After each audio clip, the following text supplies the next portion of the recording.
नमस्कार, मैं हूं आशीष त्रिपाठी आपके साथ न्यूज 18 मध्य प्रदेश छत्तीसगढ़ पर वक्त हो चला इस वक्त की बड़ी खबर का। दिल्ली पुलिस की क्राइम ब्रांच ने किडनी ट्रांसप्लांट रैकेट से जुड़े 8 लोगों को गिरफ्तार किया और ट्रांसप्लांट के लिए फर्जी दस्तावेजों का सहारा लिया जाता था और इसके बाद मरीज की किडनी ट्रांसप्लांट करवाई जाती थी। दरअसल 5 राज्यों के कई अस्पतालों में किडनी ट्रांसप्लांट करवाई जाती थी और इस पूरे मामले पर दिल्ली पुलिस की क्राइम ब्रांच ने किडनी ट्रांसप्लांट रैकेट से जुड़े 8 लोगों को गिरफ्तार किया है। ये 8 लोग इस पूरे गोरख धंधे में शामिल थे और किडनी ट्रांसप्लांट के लिए फर्जी दस्तावेजों का सहारा लेकर किडनी ट्रांसप्लांट करवाई जाती थी और 5 राज्यों के कई अस्पतालों से इनके नेटवर्क जुड़े हुए हैं और अस्पतालों में किडनी ट्रांसप्लांट जहां जहां करवाई जाती थी उन पर भी एक्शन लिया जा सकता है। दिल्ली पुलिस का ये बड़ा एक्शन, दरअसल क्राइम ब्रांच टीम ने किडनी ट्रांसप्लांट, अवैध रूप से किडनी ट्रांसप्लांट करने वाले लोगों को गिरफ्तार किया है और 8 लोग जो इससे जुड़े हुए हैं जिन्हें गिरफ्तार किया गया। ट्रांसप्लांट के लिए फर्जी दस्तावेजों का सहारा लिया जाता था, उसके बाद मरीज की किडनी का ट्रांसप्लांट करवाया जाता था। दरअसल आप 5 अस्पताल, जो कई राज्यों के 5 अस्पताल इसमें चिन्हित किए गए हैं, उन पर भी कार्रवाई की जा सकती है। शंकर आनंद हमारे सहयोगी इस वक्त जुड़ गए हमारे साथ। शंकर, ये किडनी ट्रांसप्लांट रैकेट का खुलासा एक बड़ा और गंभीर मामला।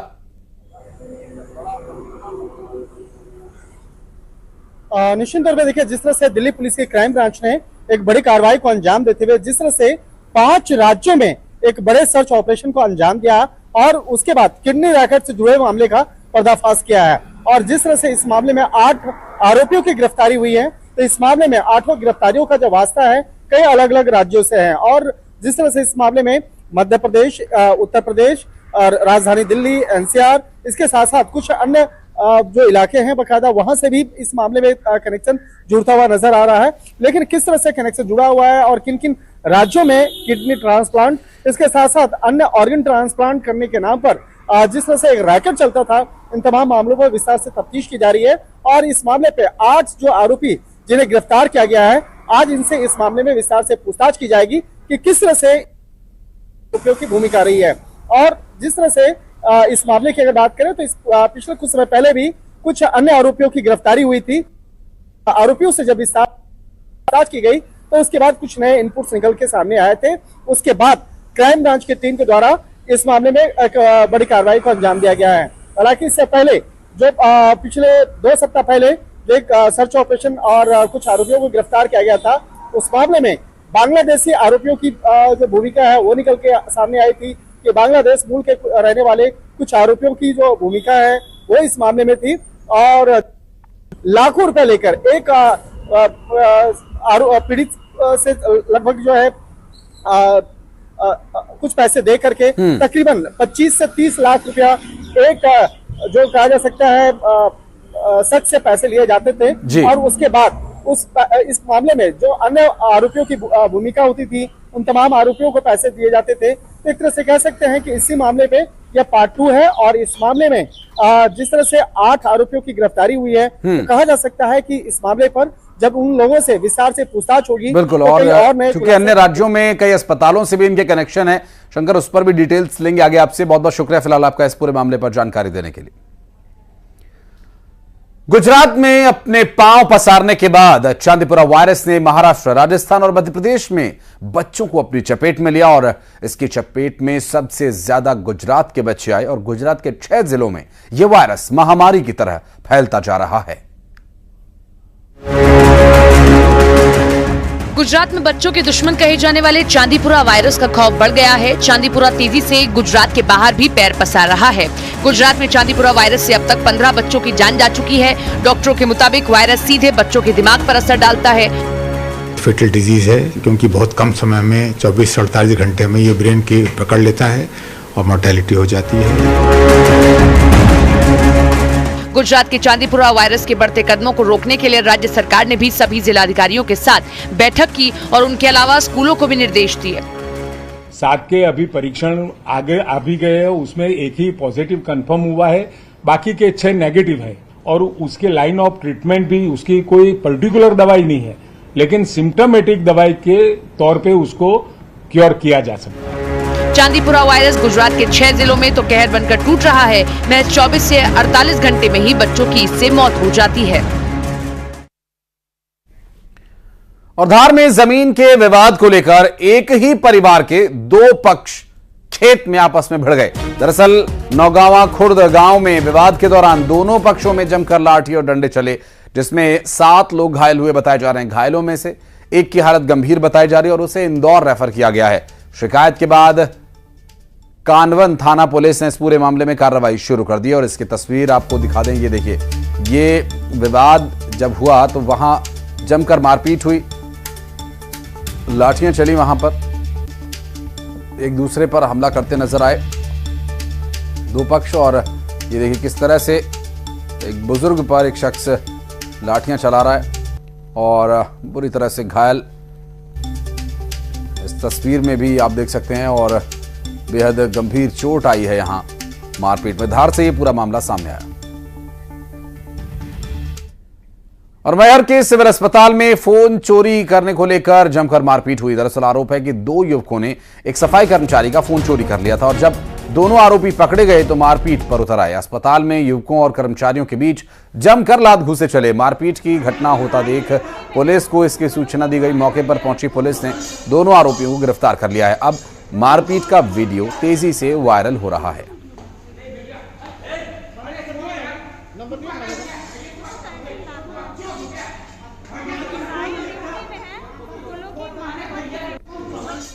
मुंबई के पास ठाणे में एक तेज रफ्तार गाड़ी ने पार्किंग में खड़ी कई गाड़ियों को टक्कर मार दी और ये पूरी घटना वहां पर लगे हुए एक सीसीटीवी कैमरे में कैद हो गई। राहत की बात यह रही कि इस हादसे में कोई घायल नहीं हुआ। और तस्वीरें सीसीटीवी वीडियो की जो सामने आई, देखिए किस तरह से एक टेम्पो ने वहां जो पार्क बाइक्स थी उन्हें टक्कर मारते हुए ये टेम्पो रुका है। और ये ठाणे से वीडियो सामने आई, कई गाड़ियों को वो अपने साथ लेकर आगे चली गई। दरअसल बारिश का सीजन है, बारिश के समय में कई बार ब्रेक्स पर नियंत्रण नहीं रह जाता और ये देखिए स्कूटी, बाइक और आगे खड़े हुए टेम्पो को टक्कर मारता हुआ ये टेम्पो रुका और ठाणे से ये सीसीटीवी वीडियो सामने आया। उज्जैन में देर रात हामूखेड़ी में बीजेपी नेता की गोली मार दिए जाने की जानकारी मिली और पूरा मामला बच्चों के बीच हुए विवाद का है, जिसमें आर्मी के रिटायर्ड जवान ने गोली मार दी। और हैरानी की बात तो यह है कि गोली मारने के दौरान पुलिस वहां मौजूद थी। बीजेपी नेता प्रकाश यादव को घायल अवस्था में हॉस्पिटल में एडमिट करवाया गया और घटना की जानकारी मिलने के बाद बीजेपी कार्यकर्ता अस्पताल के बाहर इकट्ठा होने लगे। वहीं पुलिस के अधिकारी भी पूरी घटना की जांच में जुट गए हैं। मुख्य आरोपी के बड़े भाई को पुलिस ने हिरासत में ले लिया। पुलिस की माने तो मुख्य आरोपी को जल्द ही गिरफ्तार किया जाएगा।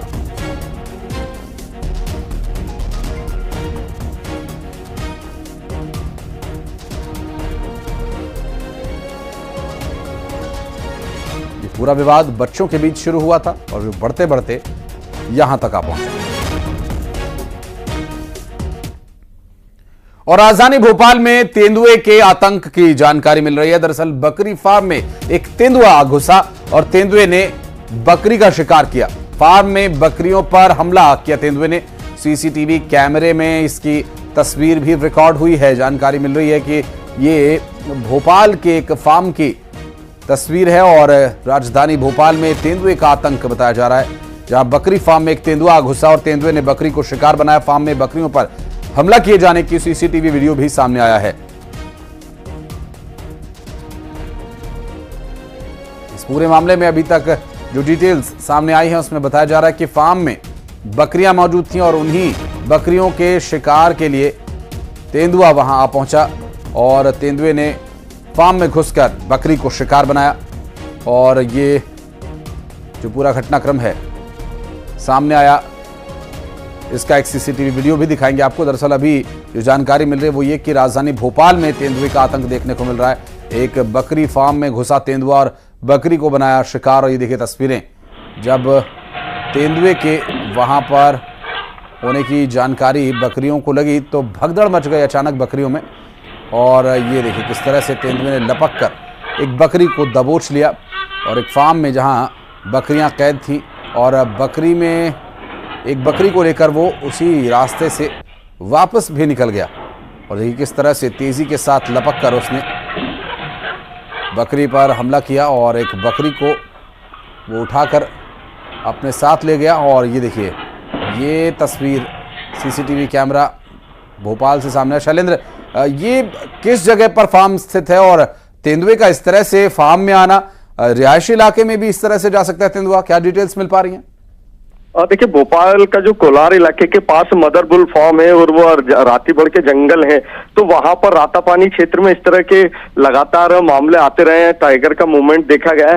हालांकि ये वीडियो अभी इसी नाम से वायरल हो रहा है कि ये कोलार का है। अभी अधिकृत पुष्टि किसी भी जो वन कर्मी ने स्टाफ ने नहीं की है कि ये जो फार्म है ये किसका है और ये रात को, लेकिन ये कोई निजी फार्म बताया जा रहा है जहाँ पर बकरा बकरी पालन होता है। वहां पर ये तेंदुआ रात को घुसा था और इस तरह की अभी सोशल मीडिया पर वायरल हो रहा है और इसकी पुष्टि भी की जा रही है कि आखिर ये किसका फार्म है, क्योंकि अभी तक अधिकृत तौर पर इसमें कोई शिकायतकर्ता वन विभाग के पास पहुंचा नहीं है। तो वन विभाग की टीम भी इसमें पता लगाने में जुटी हुई है कि ये तेंदुआ कहां से घुसा और कितना नुकसान हुआ है वहां और किस तरह की व्यवस्था। लेकिन सबसे बड़ा सवाल ये उठ रहा है कि मदर बुल फार्म जो एरिया, वहां पर लगातार तेंदुए का या टाइगर का मूवमेंट देखा जाता रहा है। पिछले अगर एक साल की बात की जाए तो कम से कम 5 से 7 बार ये हो चुका है कि कोलार इलाका क्षेत्र में वहां पर तेंदुए का मूवमेंट देखा गया। बीच में तो ये भी स्थिति बनी थी कि रहवासी इलाके तक उसका मूवमेंट था और उसके बाद वहां पर एहतियातन 2 से 3 रात तक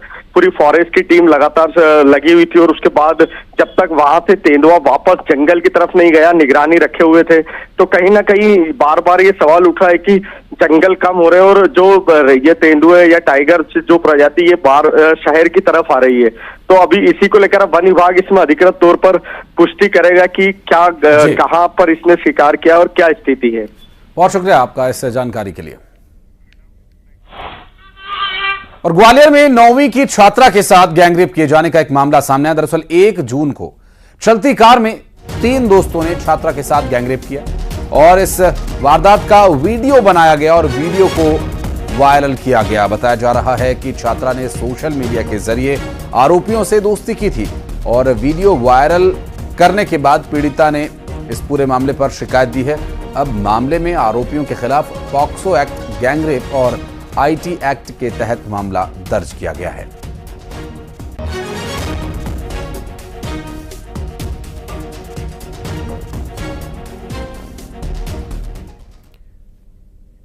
अगली खबर झाबुआ से, जहां आदिवासी छात्रावास में बीए की एक छात्रा के संदिग्ध मौत का मामला सामने आया। दरअसल इस मामले में कलेक्टर ने मजिस्ट्रियल जांच के आदेश दे दिए हैं और इस पूरे मामले में झाबुआ एसडीएम कार्रवाई करेंगे। और आपको बता दें कि ये राणापुर के गंजावानी के रहने वाली छात्रा की छात्रावास में दीवार के सहारे खूंटी पर लटकता शव पाया गया था और झाबुआ में संदिग्ध परिस्थितियों में छात्रा की मौत के मामले में अब मजिस्ट्रियल जांच के आदेश दे दिए गए हैं।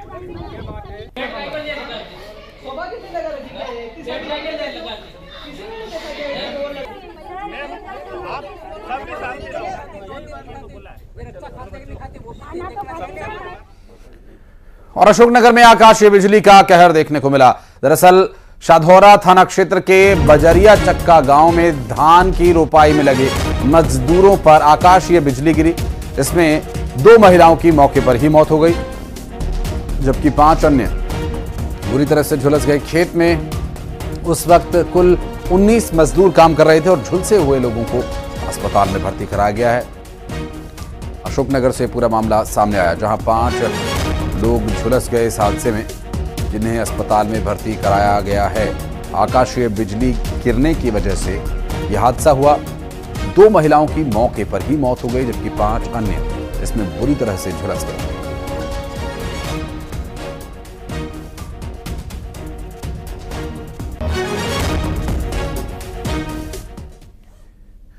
और मध्य प्रदेश में सरकार अवैध कॉलोनीज को लेकर अब एक्शन मोड में है और इसे लेकर आज मंत्रालय में अवैध कॉलोनियों को लेकर एक समीक्षा बैठक की जाएगी। इस बैठक को मंत्री कैलाश विजयवर्गीय प्रदेश के सभी निगम के महापौर और आयुक्त के साथ करेंगे और इस दौरान निगम महापौर और आयुक्तों से अवैध कॉलोनी पर कार्रवाई को लेकर जवाब तलब किया जाएगा। तो वहीं आने वाले दिनों के लिए अवैध कॉलोनी पर कार्रवाई के लिए रूपरेखा तैयार की जाएगी। वहीं निकायों को आत्मनिर्भर बनाने पर भी चर्चा हुई।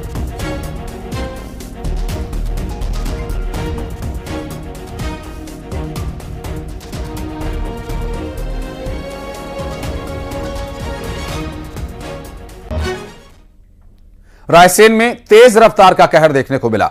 एक तेज रफ्तार से आ रहे ट्रॉले ने भेड़ बकरियों को कुचल दिया। इस हादसे में करीब 45 से ज्यादा भेड़ों की मौत हो गई, तो वहीं 3 ऊंट भी इसकी चपेट में आ गए, जिनकी मौत हो गई। यह हादसा नेशनल हाईवे 45 के झिरपई के पास हुआ बताया जा रहा है। ट्रॉला नर्मदापुरम से मंडीदीप की ओर जा रहा था, जिसमें चावल लोड था। इस दौरान ट्रॉला सामने भेड़ बकरियों को देख अनियंत्रित हो गया और यह बड़ा हादसा हो गया। आपको बता दें कि बारिश का समय चल रहा है। ऐसे समय में कई बार ब्रेक्स पर नियंत्रण नहीं रह जाता है और अचानक ब्रेक लगाने पर इस तरह की दुर्घटनाएं हो जाती हैं। तो ये अब तक जो डिटेल्स मिली उसके अनुसार दुर्घटना कुछ इस तरह से हुई। शाहजहांपुर के बाड़ी गांव में घरेलू विवाद के बाद एक शख्स ने अपने चचेरे भाई को घर में घुसकर गोली मार दी। गोली लगने से गंभीर रूप से घायल शख्स को तुरंत जिला अस्पताल ले जाया गया और युवक को प्राथमिक इलाज के बाद गंभीर हालत में इंदौर रेफर कर दिया गया। घायल युवक के पिता की माने तो देवर भाभी के बीच विवाद हुआ था। विवाद के बाद धर्मेंद्र सिंह राजपूत ने अपनी बंदूक से 2 गोली मारी और तीसरा फायर दरवाजे पर किया। गोली मारने वाला शख्स भूतपूर्व सरपंच बताया जा रहा है। फिलहाल पुलिस इस पूरे मामले की जांच कर रही है। आरोपी फरार है, ऐसे में उसकी तलाश भी की जा रही है।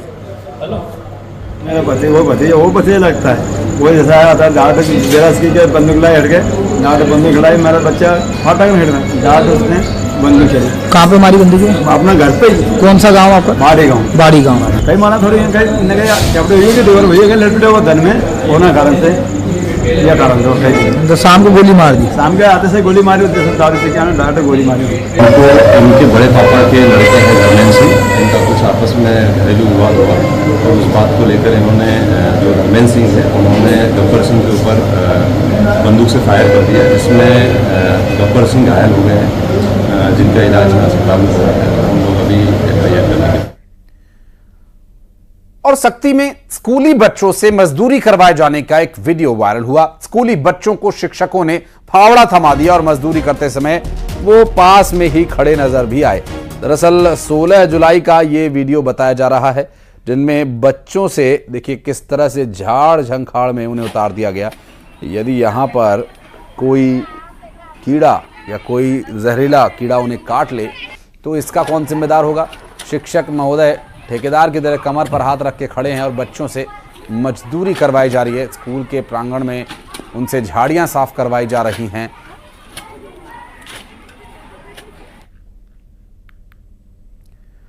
और धमतरी में अगले कुछ महीनों में निकाय के चुनाव होने हैं। उससे पहले सभी निकायों में परिसीमन का काम किया जा रहा है और लेकिन इस बीच कुछ वार्ड्स में परिसीमन का विरोध भी देखने को मिला। वार्ड वासियों का यह कहना है कि परिसीमन के कारण अब उनके आधार कार्ड, राशन कार्ड जैसे जरूरी दस्तावेजों को अपडेट करना पड़ेगा, जिससे उनके आने वाले दिनों में उन्हें परेशानियों का सामना करना पड़ सकता है, जिसके लिए वे परिसीमन का विरोध कर रहे हैं। नगर निगम के वार्ड वासियों की मांग को परिसीमन आयोग को भेजने की बात कही जा रही है। और यहां एक छोटे से ब्रेक के लिए रुक रहे हैं, जल्द लौटते हैं।